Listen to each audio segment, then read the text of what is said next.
Bonjour à tous, bienvenue sur la chaîne de Méca Passion. Alors aujourd'hui on se retrouve avec une petite nouvelle là, une petite Citroën C4 coupée, mais pas n'importe laquelle, hein, c'est la finition VTS. C'est une voiture que j'ai été chercher là il n'y a pas longtemps. Ah, Benoît il se reconnaîtra, salut à toi. Franchement elle est dans un état plus que pas mal. C'est une deuxième main, première main qui a appartenu à son oncle, donc quasi première main. On a encore le 1.6 HDI, mais du coup la version 110 chevaux, et elle a que 123 000 km, on verra ça après. Donc comme d'habitude on va faire le tour hein, de ce qui va pas. Bon, moi j'ai déjà fait le tour de niveau mécanique, donc je sais déjà, j'ai déjà ma commande d'ailleurs. Donc on va voir ça ensemble après. Donc bah allez c'est parti, hein. Bon, déjà on peut voir devant. Comme option elle a les feux directionnels xénon à l'avant, ça c'est pas mal. Elle a les radars de recul avant et arrière. Les jantes en 17 VTS comme ça. Elle a le toit panoramique, on verra après devant, enfin à l'intérieur je veux dire. Voilà, donc coupé comme ça à l'arrière, hein, c'est un peu space, hein, on aime, on n'aime pas, mais bon voilà. Les petits radars de recul arrière.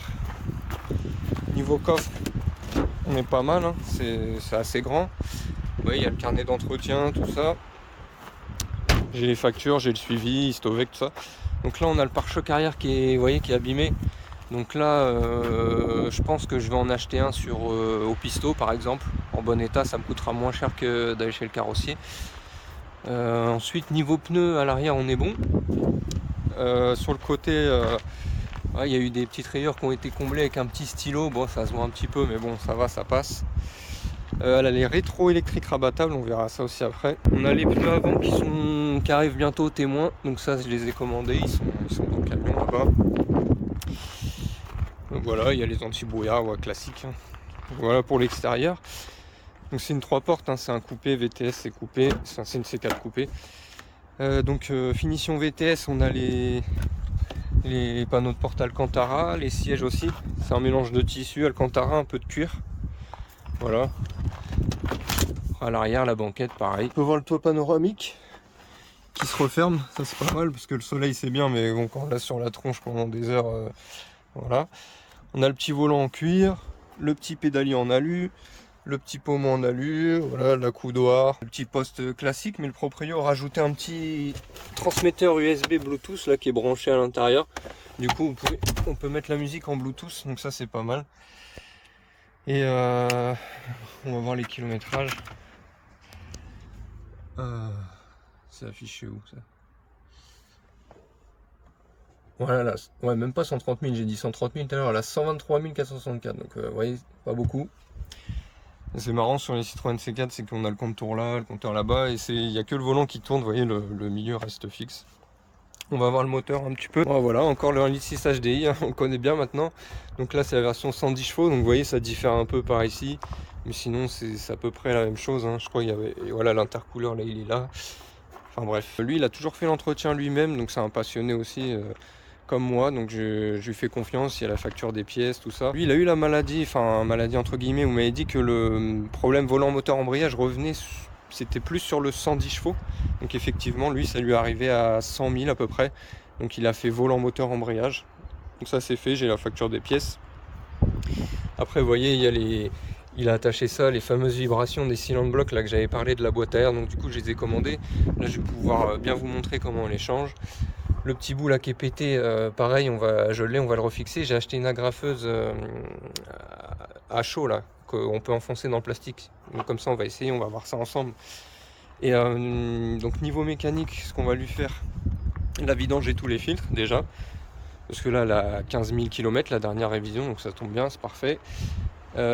Distribution, en fait elle a 8 ans, elle a pas fait ses kilomètres, là-dessus c'est tous les 10 ans, tous les 240 000 je crois. Mais vu qu'il m'a dit qu'il y avait une fuite à la pompe à eau, bah ça serait bien de la faire. Vu qu'elle a 8 ans, voilà, on va la faire, comme ça on repart sur quelque chose de propre. Sinon, bah, elle fonctionne impeccable, hein, rien à dire. Il a déjà fait les bougies de préchauffage aussi.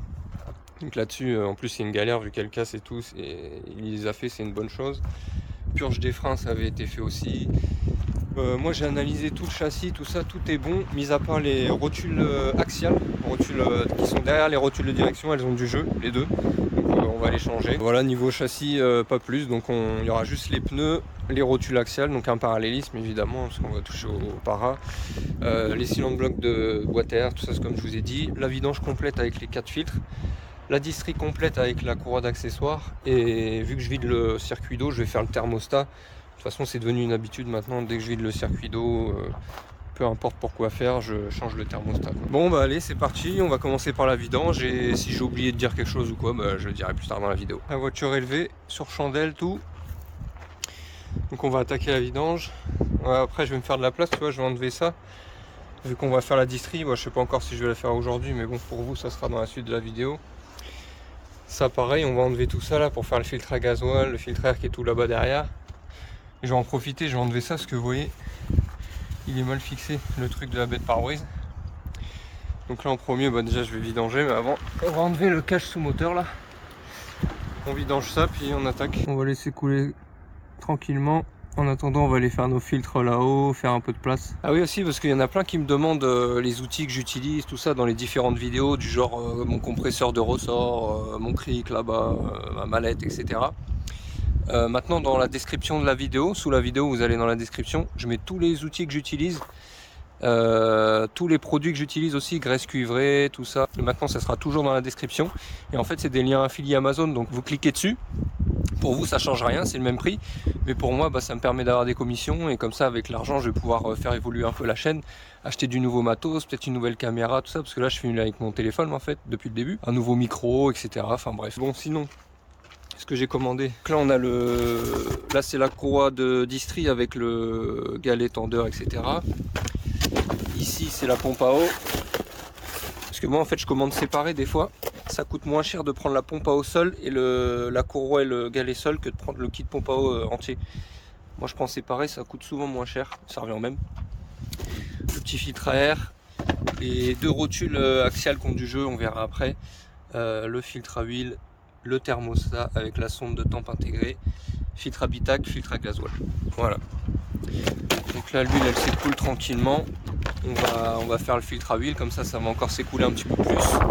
Filtre à air, etc. Bon allez, c'est parti.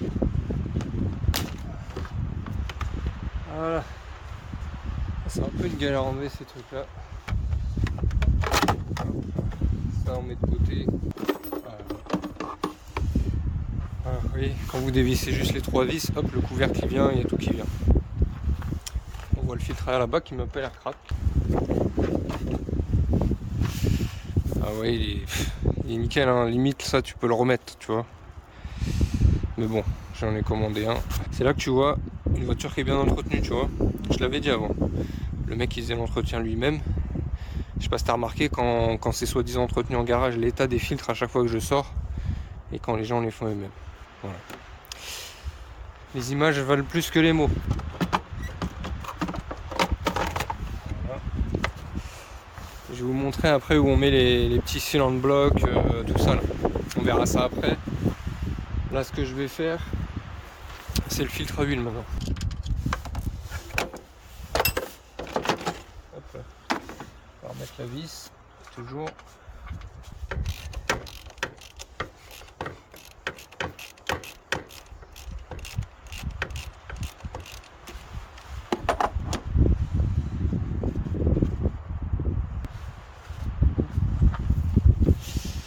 Voilà. Il m'a l'air bien crado, on va voir après. Voilà le neuf, pareil que la dernière fois, il n'y a plus les petits trucs en plastique là. Mais c'est normal. On m'avait dit d'ailleurs dans les commentaires, je sais plus, c'est une autre référence, mais je crois qu'ils ont été simplifiés. Voilà. Toujours mettre des bonnes marques pour les filtres et tout, c'est important. Sinon vous pouvez avoir des problèmes de pression d'huile, c'est déjà arrivé avec des filtres bas de gamme. Bon allez, on remet le joint là-dessus, alors on quitte tout ça. Allez, on va attaquer le filtre à gasoil là-bas. Là, faites gaffe parce que ça peut couler. Et on va récupérer cette partie là, pour le mettre sur le nouveau. J'ai remis le truc qu'il faut récupérer dessus. Donc pas besoin de péter l'opercule, parce que la prise elle est factice sur cela. Petite prise électrique dessus. Hop. Et voilà. Moi j'ai sorti le petit filtre à bitac là qui est au fond. Voilà. Je vais remettre celui-là. Je remets le petit bouchon de vidange là en dessous. Et on va vider l'eau là après. Je viens d'enlever la durite inférieure de radiateur là. Donc l'eau elle s'est vidée là dans ma bassine. Là je vais continuer par ici, on va enlever le thermostat.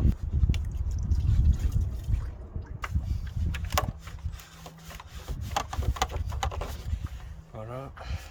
On va se virer le bac à batterie, ce sera plus simple.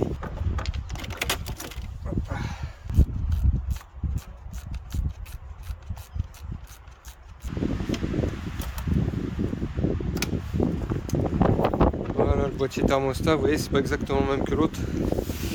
Et en fait, il tient avec une petite Torx ici sur un truc qui tient toutes les durites ensemble, quoi. Vous voyez la petite vis Torx que je vous parlais, il la remettre là. Donc allez, on va remonter tout ça. Bon voilà, tout est rebranché, les deux durites. Là on va voir, je vais remettre le boîtier à air.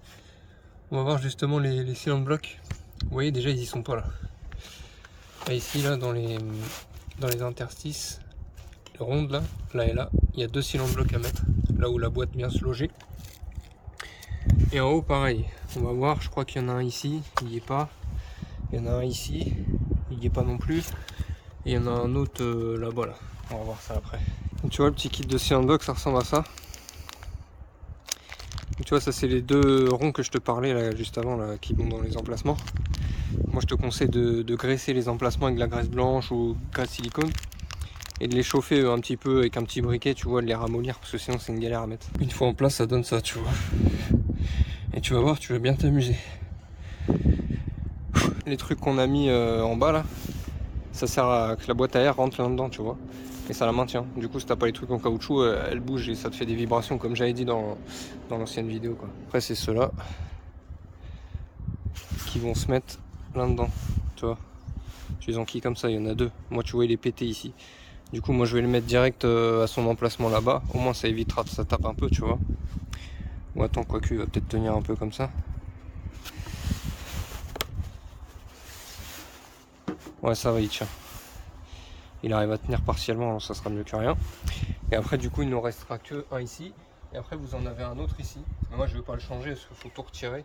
Et il est pas mort. Mais en gros t'en as un qui tient là. Une fois dedans ça donne ça. Tu vois, pour que ça aille comme ça, paf, dessus.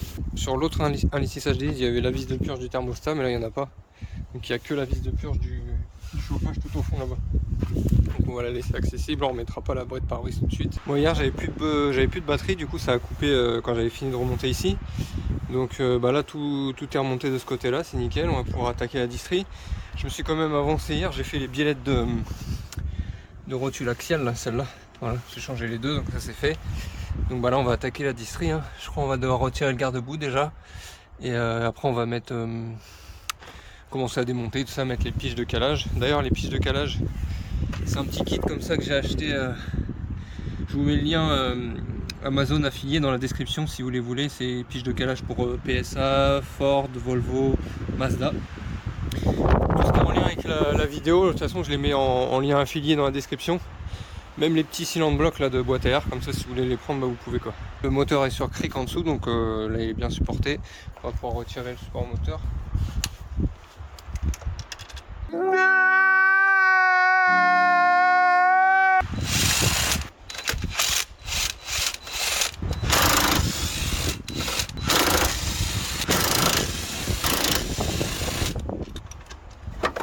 Le support moteur est bien.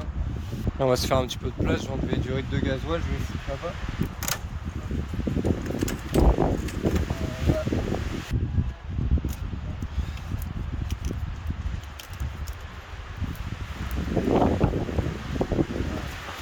Lui on va le laisser là, c'est juste pour l'enlever de petits caches plastiques. Je fais pas un tuto hein, parce que déjà il y en a déjà plein qui existent sur YouTube qui sont bien et moi c'est la première fois que je la fais, donc je vais pas faire un tuto si c'est ma première fois aussi hein. Moi-même je me suis aidé de tutos déjà. Voilà. Ah, j'ai retiré la courroie d'accessoires pour détendre, je prends une douille de 15. Je la mets dans l'espèce d'emplacement là qu'il y a sur le galet et avec une rallonge je tire. Comme on peut voir, voilà, la courroie d'accessoires a commencé à être bien pétée. Donc c'est pas une mauvaise chose. Ouais, je viens de retirer le support là avec les 4 vis. Le support métal qui est là. Donc là il me reste plus que lui là. Je l'ai déjà dévissé là, je vais voir comment il tient encore. Du coup le tendeur bah, il est bien, là il est calé là-dessus là. Je l'ai mis là. Parce que j'ai rien pour le bloquer et puis lui je le change pas, il est encore bon là. Et il est impeccable, il fait pas de bruit. Dessous ça donne ça. J'ai enlevé la poulie damper du coup. Voilà, qui est là. J'ai remis la vis dessus pour faire tourner le moteur après. Donc ce qu'il faudra faire gaffe, apparemment ce qui est fragile c'est ce petit capteur là, qui marche avec cette bande magnétique là. Et celle-là aussi elle est très fragile et si vous l'endommagez, vous remontez tout et tout, votre distri, enfin le calage et tout, il va plus être bon. Le capteur PMH, quoi, ça peut déconner. Il faut faire attention. À cette pièce, c'est celle-là, quoi. Ah, je viens de virer le cache inférieur. Oui, il y a une petite vis qui se cache au niveau du tendeur d'accessoires. Du coup, voilà, j'ai pas été obligé de démonter le galet tendeur. Là, je l'ai relâché tranquillement. Vous voyez, c'est là que je me suis pris là, avec une douille de 15. Et je fais levier là. Voilà, donc là, on aperçoit toute la distrie. Donc la poulie d'arbre à cam, la pompe haute pression, le galet tendeur de la courroie de distrie, galet enrouleur, la pompe à eau là-bas et le vilebrequin là. Bah là on va devoir piger avec toutes les piges là que je vous ai montré. Donc il y en a une qui va ici, on va voir après. Il y en a une qui va dans la pompe à injection. Il y en a une qui va en bas dans la poulie magnétique. Et il y en a une grosse qui va sur le volant moteur. Qui va nous servir, je pense, après à pouvoir resserrer comme il faut la poulie damper, quoi. Bon, ça y est, j'ai tout calé. Arbre à cam, pompe à injection et le vilebrequin là juste ici. Donc bah là on va pouvoir détendre la courroie sur le galet tendeur là juste ici. Et j'ai fait une petite remarque aussi au cas où là pour la pompe à injection. Voilà, galet tendeur retiré, courroie aussi. Donc là je vais attaquer la pompe à eau, là je vais mettre ma bassine en dessous parce que ça va couler. Et galet enrouleur. Ouais, je t'avais pas montré l'ancien galet enrouleur, il est bon, hein. Il fait pas de bruit du tout. Je le trouve même plus qualitatif que le SKF. Ça c'est un Gates, il est en métal. Il fait pas de bruit du tout. Alors que le nouveau c'est un SKF, il est en plastique. Ouais, il fait déjà un petit peu de bruit, enfin je sais pas. Ensuite, l'ancienne courroie, bah ça va, hein, elle a des légères marques, mais elle est pas craquée, rien, elle est pas abîmée. Il manque pas de dents. Et la pompe à eau, bah elle fuyait un peu, bah, c'est ce qu'il m'avait dit, hein. Le joint il était en mauvais état. Ça va, j'ai réussi à le faire venir en pas trop de morceaux. La pompe à eau, elle couine un peu, mais elle fait pas de bruit de roulement. Donc ça va, c'était plutôt, globalement tout était en bon état, on va dire. Et voilà, j'ai nettoyé le plan joint, je l'ai poncé avec du grain 800 légèrement, juste pour enlever les petites impuretés. Je viens de revisser la pompe à eau, donc faut faire une passe à 4 Nm. Moi ma clé elle commence à 5, donc j'ai fait une passe à 5 Newton, et après vous refaites une passe à 9 Nm. Et c'est nickel, j'ai vérifié avec le petit cliquet après au ressenti, c'est bien serré. Galet tendeur en place, tu vois, pour le mettre en place, il y a un petit ergot, ouais voilà, tu vois, il faut le caler entre ce truc là. Là il y a encore la goupille, on l'enlèvera après. Le serrage aussi, ça se fait après. Là on va remettre la courroie déjà. Ça correspond avec mes petits repères que j'ai fait avant. Sur la pompe à injection aussi. Du coup pour mettre la courroie, j'ai renlevé lui, hein. Faut finir par lui. Vous l'enfilez d'abord vilebrequin, arbre à cam, pompe à injection, galet, pompe à eau, et à la fin vous remettez lui. Parce que là avec lui déjà vissé avant, impossible de la mettre. Je vais retirer mes piges, je vais faire 2 tours moteur et on va voir si ça retombe en face, quoi. Et après on finira par le serrage du galet là. Allez c'est parti. Je viens de faire mes 2 tours de moteur. Donc à chaque fois les piges reprennent bien leur place. C'est nickel, le moteur tape pas. Là, je vais enlever la petite pige là qui reste. On remonte tout puis on voit si ça démarre, hein, tout simplement. Et pour visser la poulie dumper là, il faudra que je pige le volant moteur avec la grosse. Avec celle-là là. Non, il y en a encore une plus grosse que ça. Parce que ça se serre assez fort ça. J'ai fini de tout remonter. La petite courroie d'accessoires neuve là-bas. Le petit support moteur. Les petites durites. J'ai même remis les petits colsons là. Tout est nickel. Donc là je vais remettre la roue. Je vais la descendre. On va la démarrer. Il va falloir que je remplisse le liquide de refroidissement aussi. Pour faire la purge. Vérifier le niveau d'huile aussi, tout ça. Et après bah, je la remonterai pour remettre le garde-boue. À moins que je le remette maintenant. Ouais non, je vais remettre le garde-boue maintenant. Et après il me restera plus qu'à remettre le cache sous moteur après, ça je verrai après. Mais voilà quoi.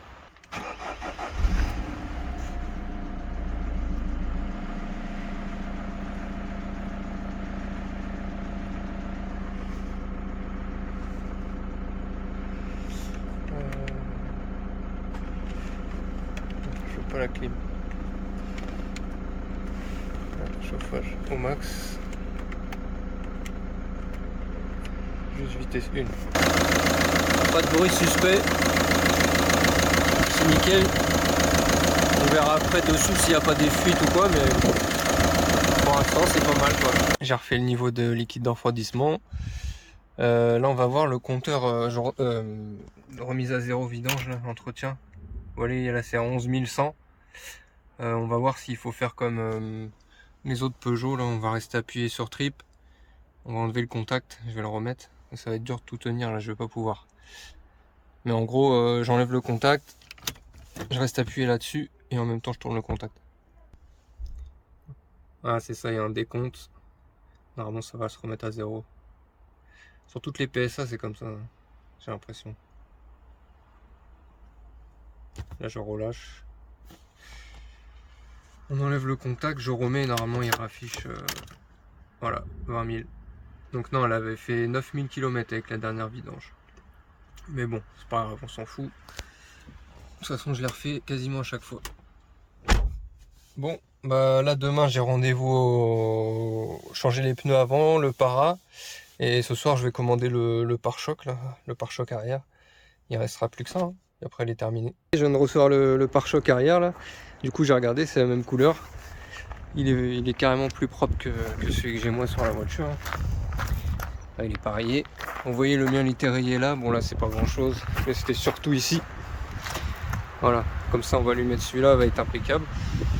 Et bah là pour vous c'est la suite de la vidéo. Mais là ça fait 3 semaines moi que j'attends. Parce que ici là dans le Vaucluse il y a du vent là depuis 3 semaines. Là, des rafales à 85, 90 voire 100.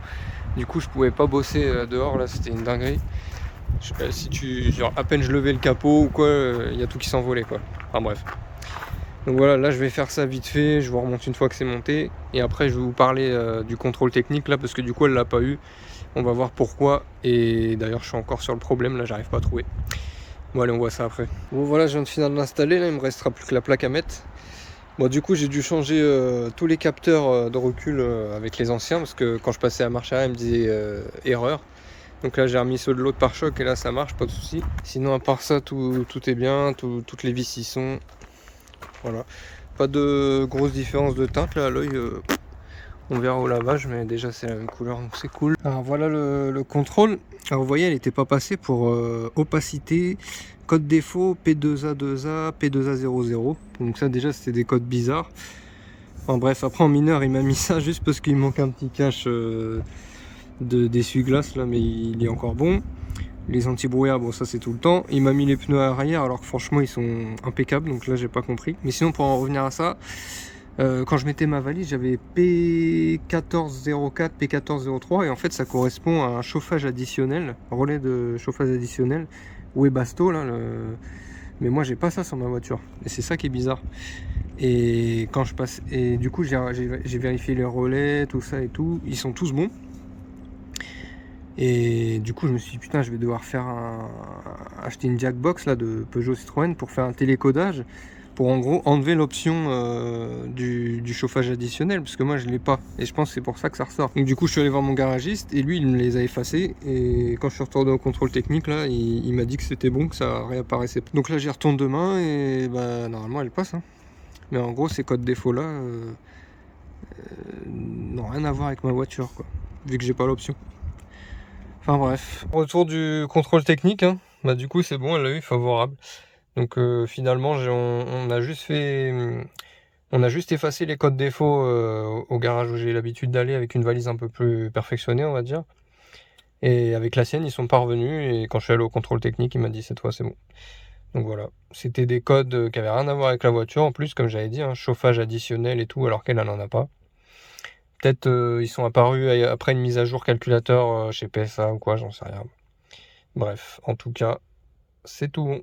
Moi, je vais vous faire un petit avant-après là du nettoyage des jantes. Donc, comme vous pouvez voir l'état, elles sont bien crades. Donc moi, j'utilise ce produit que vous connaissez sûrement parce que pas mal de gens l'utilisent, c'est le Shine. Moi, je prends la version soft parce qu'il y a la version hard aussi qui est encore plus efficace, mais elle a de l'acide et ça peut abîmer les jantes si vous l'utilisez trop souvent. Donc moi par sécurité je prends le soft et vous allez voir que ça suffit largement. Donc bah allez, je vous fais un petit avant après. Voilà le résultat. Donc comme vous pouvez voir, beaucoup mieux qu'avant. Par contre il reste des traces, vous voyez, les plus tenaces. Là par exemple pour l'état d'encrassement de celle-là, peut-être un hard ça aurait fait mieux le taf, hein. Enfin c'est sûr même. Ça aurait réussi à avoir ces dernières traces là. Mais bon, c'est déjà beaucoup mieux. Bon ça y est, la voilà toute belle. Retour du nettoyage. Elle est impeccable, hein, franchement, elle est en super état cette bagnole. Donc voilà, prête à vendre. Donc si vous avez aimé la vidéo, n'hésitez pas à mettre un petit j'aime, un petit commentaire, à vous abonner à la chaîne et puis je vous dis à la prochaine. Allez, ciao.